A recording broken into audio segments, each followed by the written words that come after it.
Yo, what is going on, you guys? Bashtianygo here, and I'm coming at you with an interesting deck strategy I've been trying to really pick up and really master with this. It is the Chimera Runick version of the deck. So Chimera has become very popular in the metagame, especially being played with a engine like Branded, which comes up huge at being able to give the deck a lot more consistency, a lot more power. But another version of the deck that has come into fruition is actually going to be the Runick version, actually coming up extremely clutch. Very interesting the way this whole deck plays out. It kind of does a whole reversal on the whole strategy as far as your consistency is concerned. Don't get me wrong, the deck is still very consistent, but I guess I'll be able to explain more in just a little bit while we get to it, guys. But before we do, make sure you guys like and subscribe down below.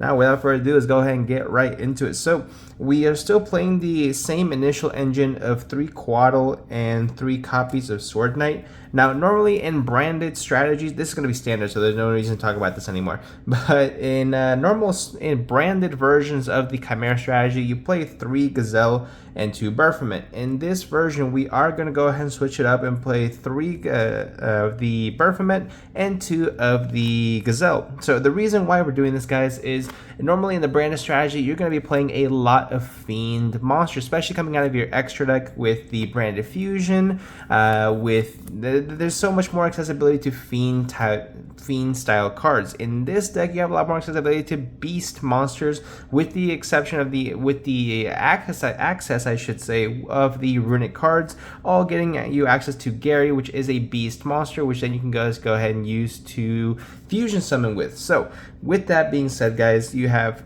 3 Baphomet. Double Gazelle is enough to go ahead and do your full combo, and that way you get to maximize your searches by searching out both the Poly and the Gazelle with your search.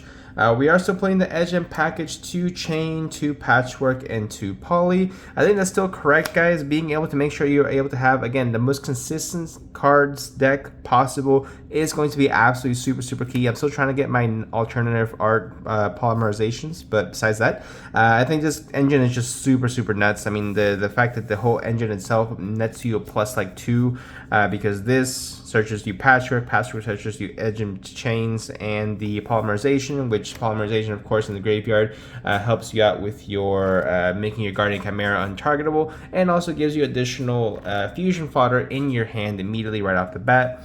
Another thing that does change, we only play 2 Chimera Fusion with 3 Super Polymerization. Super Polymerization is pretty self-explanatory. There's not really much need to go into that. This breaks a lot of boards in the metagame right now, so we're going to go ahead and leave it at that. Now, Chimera Fusion at 2, realistically, you don't need to go into the 3rd Chimera Fusion, because you're going to be backed up by so much of the Runick support that you're not really going to need that 3rd version, that 3rd copy, which you may need in a branded strategy. So 2 should be just fine. I'm still playtesting with this number, whether I like it at 2 or 3. I'm liking it a little bit better at 2 right now, but we'll see what happens as time goes by. And that's going to be it for anything Chimera related. The rest is just Runicks, and it's pretty standard, guys. We played 2 Runick Fountain, 3 copies of Runick Tip, 3 copies of Runick Destruction, 3 copies of Freezing Curses, 3 copies of Slumber, and 3 copies of Flashing Fire, with the 1 copy of the Runick Dispelling. I think this is going to be the correct version. I have seen individuals play 2 copies of Dispelling, and I guess that's just to see more Runick names in your hand, which realistically, it's never a bad thing to see, right? So I think with this, because this is enough, I believe it is 18 total Runick spells. That is including 2 of the Fountain, which is a field spell, of course, which I think is consistent enough. Now, if I were to play more, I would probably play more variety. I wouldn't play 2 of the Spelling. I'd play maybe this in a Golden Droplet or a Runick Storming Force, whatever that one is. So it's going to be it for the main deck, guys. 41 card main deck. And now on to the extra deck. Of course, we are playing 3 copies of Hugin and then 2 copies of Gary. I do have Munin in here for right now, but I believe that Sleipnir is going to be the better option overall for these strategies. So put 1 Sleipnir, 2 Gary, and 3 Hugin. Hugin is just super clutch, just because you get the additional protection for your Runick Fountain, of course, and then Gary is insanely important because it lets you go into your Fusion Chimera plays, and also lets you, of course, get back your Fountain in the event something happens. Next for super poly targets, 1 Garura, 1 Predaplant, and then 1 of the Dragon of the Swamp, Mud Dragon of the Swamp. Another card you can play, of course, is going to be Starving Venom Dragon. If you want to take out 1 Hugin to add that one as well, that's another way you can go ahead and break boards as well.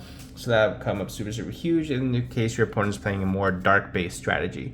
And then, of course, for the rest of the extra deck, we play 1 copy of Magnum Reliever, 1 copy of Guardian Chimera, 2 copies of Guardian Chimera, 1 Chimera, the Illusion Beast, which actually is either really good or you just don't summon it, but this card obviously just wins games on its own, and 2 copies of Guardian Chimera, the King of Phantom Beasts.